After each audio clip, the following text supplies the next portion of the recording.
This is John preaching the gospel of Jesus Christ. Prayerfully, you are pursuing Jesus Christ, and if not, may God give you ears to hear, and may He touch you. That's something I heard people say sometimes, that it just takes one touch. One touch, God can do so much. And that's why we love God and rejoice in God and pursue God and want more of Him, because one, He's almighty, and two, He's good. So put those together, then what are you going to get? He can do anything. Anything can happen. So your life changes from hopelessness, utter hopelessness, from this mounting discouragement, from disappointment, to a life of, there's this giddiness. There's the man who could not walk his whole life, right, for many years. And then when he sees Peter, he asks Peter for money, but Peter gives him the ability to walk, and now he's leaping. He's leaping. He doesn't just say, "Oh, I'm healed, I'm better." No, he is leaping. He's leaping. And Jesus connects that with our forgiveness. Right? We were condemned. We were unforgiven. We had the burden, the weight of our own sins and our condemnation and our guilt and our hiding from God. This kind of behavior that produces double-mindedness, deceitfulness, lying, right? Imagining lies, excuses. And so it messes us up deeply, to the point where we're lost because we believe our own lies. And yet we put up a front of confidence. And so, we don't want to look weak, and yet we don't really actually have hope, right? All that confidence and no hope. All that confidence with depression inside, right? Hard outside, but there's rot inside. That's what happened. I was trying to grow ginger, and I'd never done it before. It said, soak it in water, but I guess I didn't start with a good root. Apparently ginger's not a root, but we won't get into that. It said you can soak it in water. I had something old, kind of dried, and I soaked it in water, and it wasn't growing. Days and days, I was looking at it, being patient, saying, "Oh, give it time, more time." And what happened? I gave up on it. I said, okay, it exceeded its time. It's time to throw it out. And when I was throwing it out, the insides came out. The insides came out. And it was all gooey. And I realized, it rotted. It rotted from the inside. It rotted. I couldn't see that. But that's what happens with our life in the world. And Jesus tells a parable about how God sees us, observes us, watches us, measures our productivity, our fruitfulness. And what am I talking about? What is God talking about when He's measuring productivity? Right? Without faith, without knowing God, we might hear that in a wrong way. Oh, productivity, yes. My job, we're always talking about productivity. That would be incorrect, right? Because God is not looking for the same things that man is looking for and obsesses over and likes. And so we bring God stuff and we come away angry, right? Because we're rejected, because we don't know God, we didn't learn of Him. We bring a lot of stuff, right? Cain brings sacrifices and he's rejected. But it takes humility. If he humbled himself, he could have been accepted. He could have changed that around. So God is talking about being productive, being fruitful, producing obedience, producing humility, producing the character, producing the likeness of God in your actions, in your speech, in what you do, in your lifestyle, so that it matches, so that it agrees with the heart of God, so that it pleases God, so that you can live by faith, not by sight, so you can have the works of charity and love, self-sacrificial life in the name of Jesus, by the will of God, following his voice. So yeah, again, there's going to be another difference, because again, that might sound like, oh, philanthropy, I know that. No, it's not purely that. It may involve charitable works and some kind of philanthropy, but we've seen people do that and miss God. Right? Rent out some business space and say, oh, this will be for feeding the homeless. And you feed them.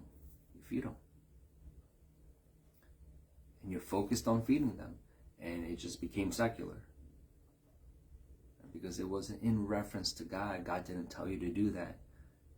Maybe you would have done great at doing some other work, right? Whether it's teaching or evangelism or feeding this man or this family here, or going to this country and saving this nation there, some other mix, some other list, some other order of operations. But if we want to do what we think is right, what we feel is right, then we're going to miss God, because God has specifics, right? I made you for this. You do well and you'd produce thousands, but you settled for feeding hundreds of homeless and not even saving them, right? And confusing the public. Oh, so this is good? Just putting food in people's mouths? Man, then we have the verse that directly says, man does not live by bread alone, yet look up and, oh, we see our ministry is bread alone. Right? Might as well title the building, right? Bread Alone Ministries. And so we can miss God. We can feel like we're doing good, especially if, you're going to get praise for that, right? From men, and that's okay if it's tempered by, balanced by, God said to do this. But if it's not, then what's your motivation?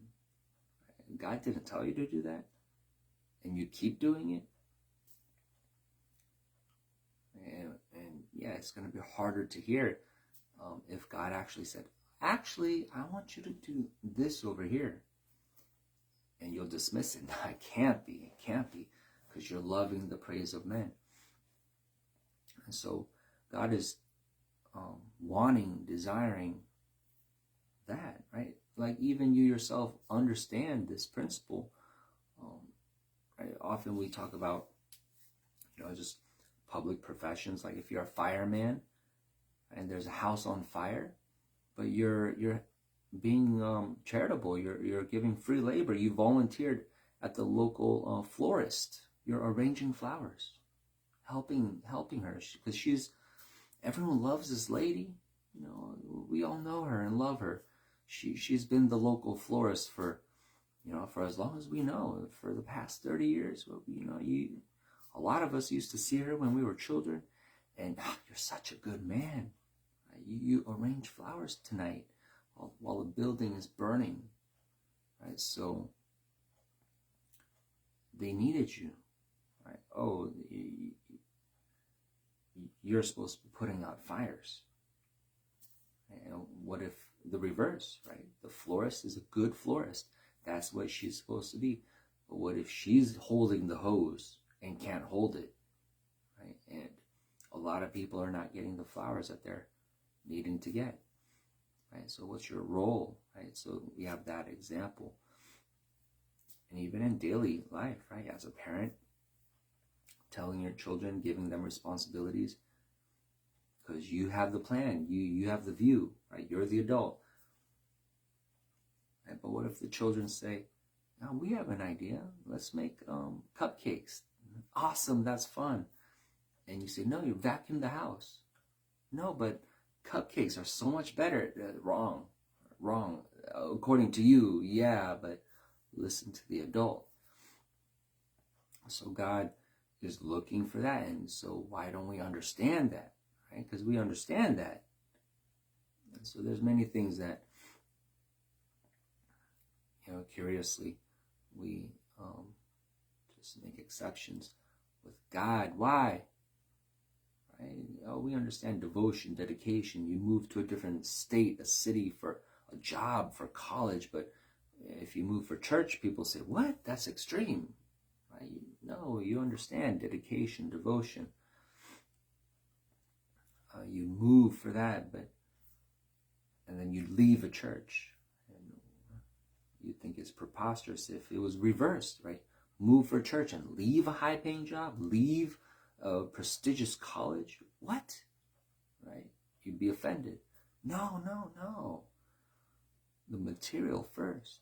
But what about people that reverse that? No, I think it's spiritual first. I'm going to say good morning to Jesus first. I'm going to pray first. Right? And so people get it wrong. They think, let me work enough to get enough money as I think is right to have. And then if there's leftover time, then I'll consider God. Maybe I'll pray or worship. Maybe. We'll see. Right? It's an afterthought. It's, you go to church if I can, or, at least during the holidays, or sometimes we'll skip it because we got a vacation to go to. And they say they love God, and God says, you say so. It's in your lips, but in your heart, no. But he requires the heart. And yet look how we respond, right, to the word of God, to the voice of God that says, no, I do require your heart. And we just flat out, right, point blank say, "Oh, no, I'll keep that. You can have what comes out of my lips. I'll sing you a song, and I'm gone. And my heart is not, I can't give you my heart, because we love the world." So we love the world, and God is invisible, and so we feel like we can play around with that.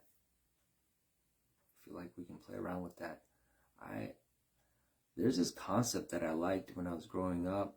I saw sometimes, I forget where I saw it. Sometimes it's just things would pop up, or people would leave things at their door, or set it up on a table somewhere. Recently, I saw an ad for some farm that puts out all their, not all their, but some products, like some herbs and plants and eggs, and in some kind of booth or stand. And they don't have anyone manage it. It just says honor system. So that was, that's fascinating. I was shocked when I saw that as a child or young adult, or I don't know when I saw it. But it's so exceptional. What is this? Really? You're not afraid? We could just take it. And they said, no, we trust you. Of course, if it's abused, they're not going to keep doing it. So if it keeps running, what does that mean? Wow, people are respecting it. People are running off of the honor system. They are being honorable. Yeah, maybe that was especially more surprising because as a child, my family members, they owned a shop, and on the street where they owned the shop, they would sometimes have, I don't know, like farmers market / festival kind of thing. And so, it'd get really busy on the street, and they'd hire me and my cousin. We were like really young kids. So, cheap labor, free labor. They'd have us sit in front of the store where they laid out their wares. And we were just basically security guards, or maybe we'd take the cash, sell the $1 or $5 item. But mostly they're just to deter theft. And so understanding that was my role, that's what I had in mind. Oh, I have to be here or else people are going to steal. And so later when I see this honor system thing, I was like, what kind of system is this? You just don't have people, and you don't have a mechanism. You don't have like a security robot, a dog, nothing. Just, so we're going to trust you. And that's the system. It's called the honor system. Just take what you need and give us what we ask for, with no supervision, no enforcement. It's on you. The cost is your honor. Your honor. You lose honor, right? So, it runs off of honor, based on the name, right? Honor system. So I really liked that. I was enamored by that idea. Like, wow, that's so idealistic. That's so, wouldn't it be nice, right, if we could do this? But, it's not really scalable. It's going to remain small, and it can't be, you're not going to have that downtown. So it's in communities, or, places where you can kind of foster that more, cultivate that more. But that came to mind, along with the verse from Apostle Paul. He mentioned something about how he trusts that you'd be obedient, even in his absence, or much more in his absence. So it's interesting that he mentions that, and then God also gives expectation of that. Jesus shares a parable about a master being absent for a season. And we get that parable multiple times, or in multiple forms. And why? Why is that a concept, an idea? Why is that mentioned? And why does God do that? God is in heaven. God is invisible. If we would so readily obey, if he's near, if he has consequences immediately. In Ecclesiastes, I think it says that man is set in their hearts to do evil, because the consequence, the punishment, doesn't come immediately. Why is that? Why does God do it like that? It draws out more of the sincere. Because if the policeman's right there and everyone obeys, okay, so that's one level of filtration, right? Okay, so you're gonna do wickedness, you're gonna steal even with the authority here, okay, so there's that. But then God is going for more. Okay, now how about if I remove him, you don't see him, you don't think he's there, or he's not there, and then now, what do you think? Is everyone gonna do evil? A few won't, right? Many might. So yeah, let's take that example, that little store, a little shop or a shelf that runs on the honor system and is functioning. But like I said, you move it downtown, a busy place where there's a lot of traffic, a lot of strangers, a dense population where people feel like they don't know each other, they're not known, they're not seen. And so that plays into a little bit about the self-image too.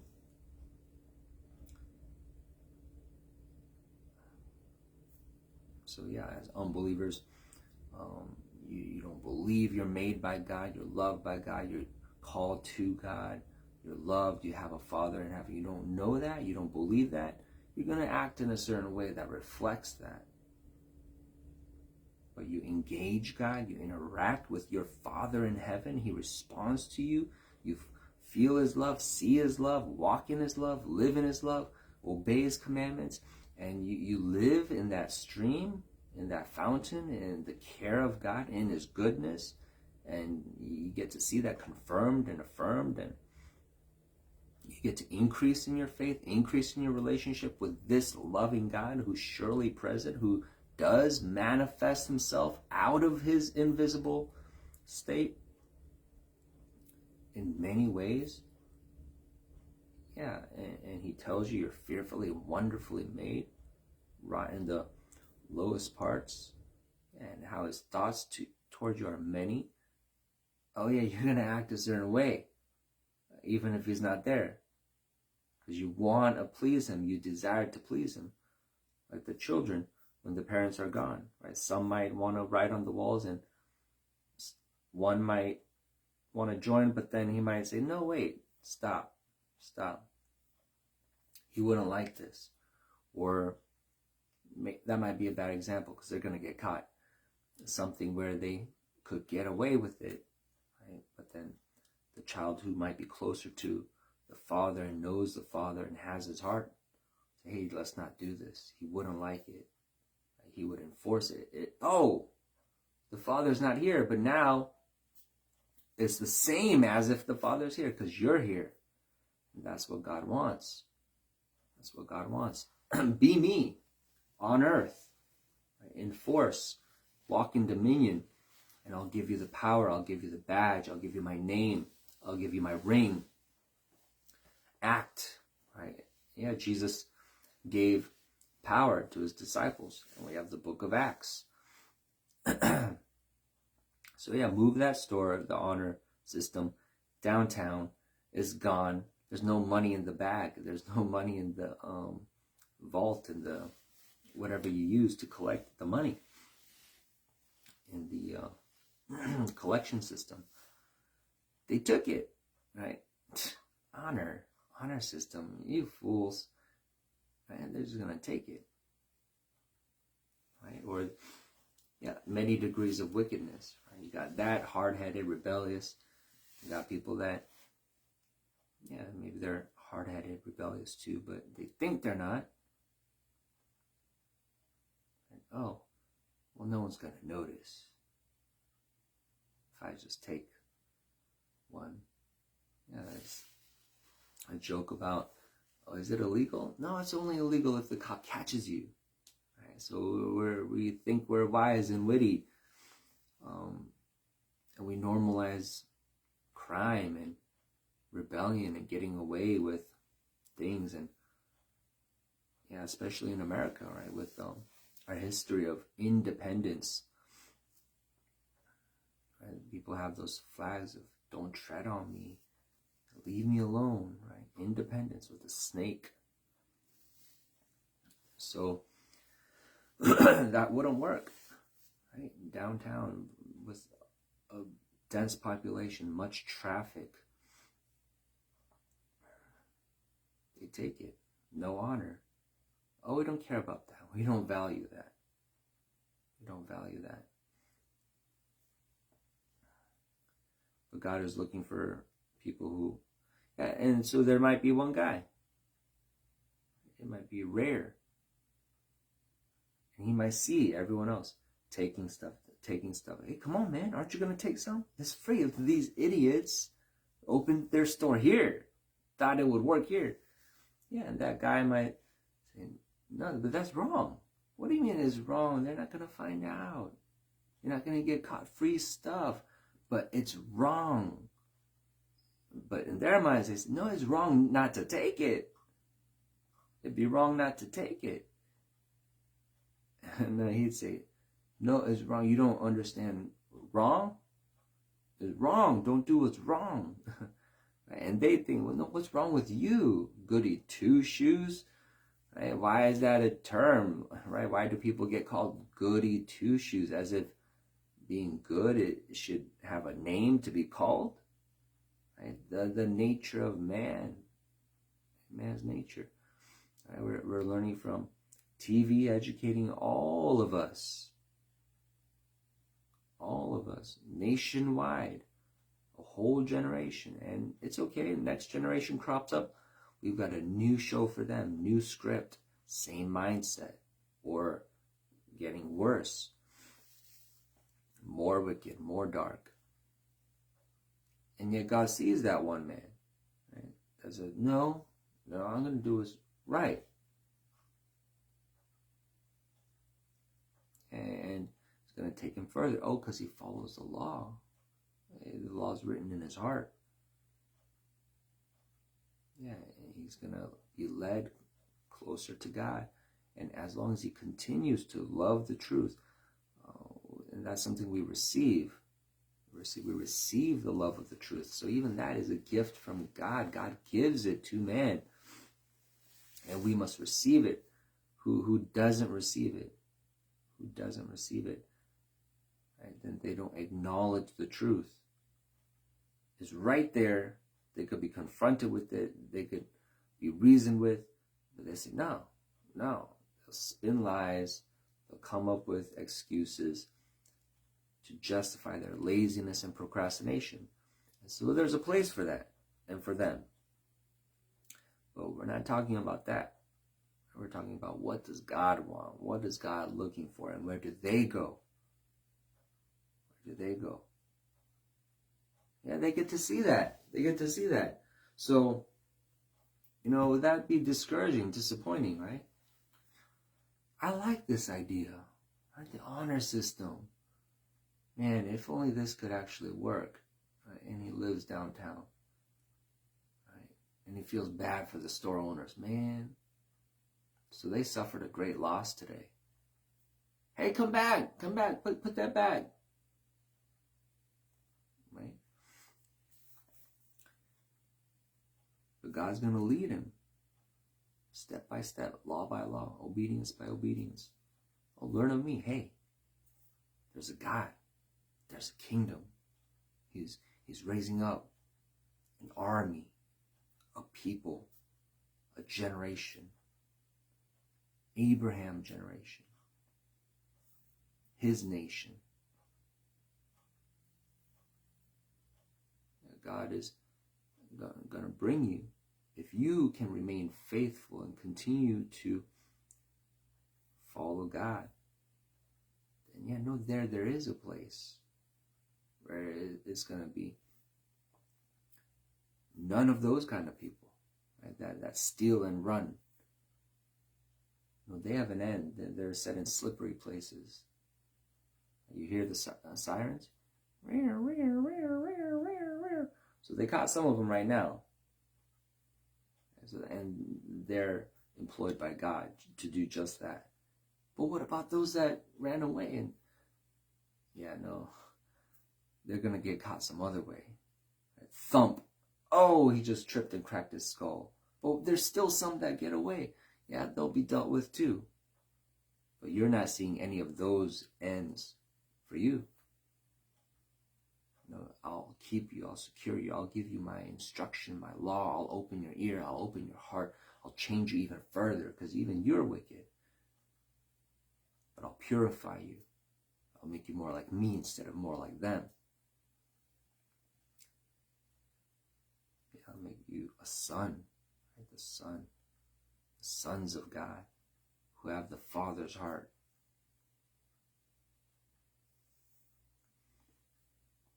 So yeah, God does that. God does that.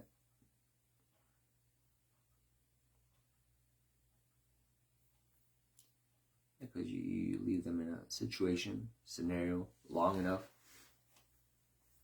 right? And it's a proving ground. Right? What kind of ground are you? Oh, you were rocky. Right? You were thorny. You didn't last because of that reason. You didn't last because of that reason. And you lasted. You endured to the end. Yeah, some people, they can't take it. They can't take it. They can be good for a little while. So that's the parable Jesus shared. If the master left and came back the next day, they might be obedient. They might say, oh, here's some crops, or nothing yet, sir. If he keeps coming back every day.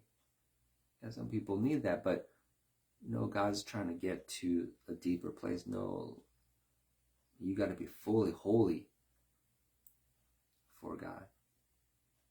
So he's going to have the master go on a long journey for a long time for the mindsets to start manifesting.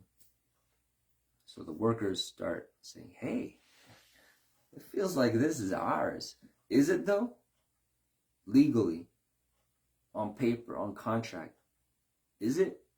Well, I mean, he hasn't been here for so long. It's starting to feel like it's ours. I mean, we've been working it. We work it. And where is he anyway? But legally, it is his. Right? So, but when he comes back, or when he sends his son, yeah, they have thoughts. Oh, if we get rid of the heir, it could actually be ours. So they kill the son.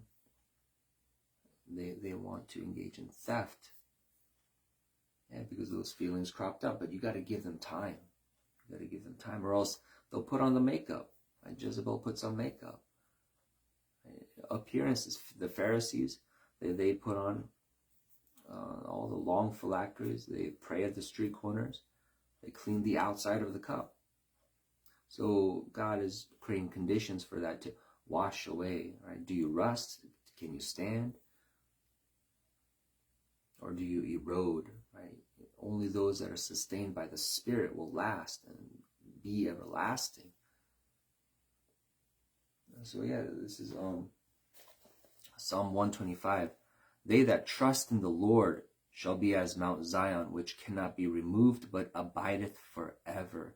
As the mountains are round about Jerusalem, so the Lord is round about his people from henceforth even forever. For the rod of the wicked shall not rest upon the lot of the righteous, lest the righteous put forth their hands unto iniquity. Do good, O Lord, unto those that be good, and to them that are upright in their hearts. As for such as turn aside unto their crooked ways, they turn aside. Give them enough time, a little bit more time. And look, they turn aside unto their crooked ways. For them, the Lord shall lead them forth with the workers of iniquity. They're going to be led to the people who work sin. They're going to be grouped, all bad with the bad, the good with the good. Do good, O Lord, unto those that be good, to them that are upright in their hearts. And it ends, but peace shall be upon Israel. Peace shall be upon Israel. God's people, God's nation. Right? Those who humble themselves and pray. Those who humble themselves and obey. Right? Do good to those that be good. Do good to those that be good. Some say, God, I have God in my heart. I have a God in my heart. Why do they say that? I have God in my heart. God in my heart. They want to stand on something hidden. God says, no, nothing's going to be hidden. Even though if you do wickedness in secret, it's going to come up.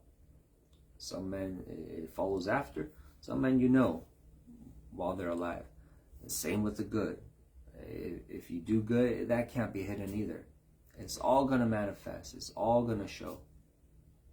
There's no hiding it. And so if it's in your heart, God made it so that it's going to come out, good or bad. So watch what's in your heart. Bring it to God. He can transform it. He can purify your heart so that you can indeed be good. But by yourself, you cannot. You cannot. You need the good seed from God. You need the increase from God. You need the daily living waters, the true bread, the living waters from heaven. You need the counsel of God to know what to do with each seed, to know how to farm, to know how to plant. Daily washing, daily transformation. Now this and now that. You know how complicated it is to work with these plants. Oh, you need this much sunlight, you need this kind of soil, you need to be in this kind of climate during this stage of life, and you need this much time, and you need, right? How can you do all that without, right? So even they have a lot of books and people look up information to know, okay, how do I care for this? How do I bring this to success? The same with yourself. You don't even know yourself, but God knows you perfectly. God knows your surroundings. God created the world. God knows His laws. God knows what He's destined for you, planned for you. And so, yeah, it's foolish to not go to Him who so freely, readily gives wisdom to those that ask for wisdom, who humbly go to God and trust in God, and not those who are stubborn and rebellious and self-willed. They're going to see the end of that, which is death, confusion. And yeah, they're given over to deceivers, to the destroyer, because they rejected God. They refused God. Cain refused God. He rejected God. God didn't reject Cain at first. God said, here's instruction. And when Cain refused that, he made a bad decision with bad outcomes and got a bad curse, and now it's done. It's done. But he had a chance. What was his chance? The voice of God, the instruction in that voice. And he could have followed it, but he had to humble himself. But he didn't want it. Why would I lower myself? Right? Why would I lower myself? I feel strong. Don't be deceived. God is strong. God is strong. Don't be deceived. You feel strong. You feel like you know things. But look, there's people that went before you. And all those who agreed with that mindset, where did they end up? Where do they end up? They're bad people. What happens to bad people? Bad things. The Lord does bad things to bad people. So be good. But how can you be good? Trusting in the Lord, depending on the Lord, relying on the Lord, receiving from the Lord the love of the truth, His Spirit, His heart, surrendering, laying your mind, your life, your heart, your pride all down before God. Only the humble receive grace from God, help from God. He resists the proud. So if you're trying to get to God by skipping that, don't be fooled. In Jesus' name.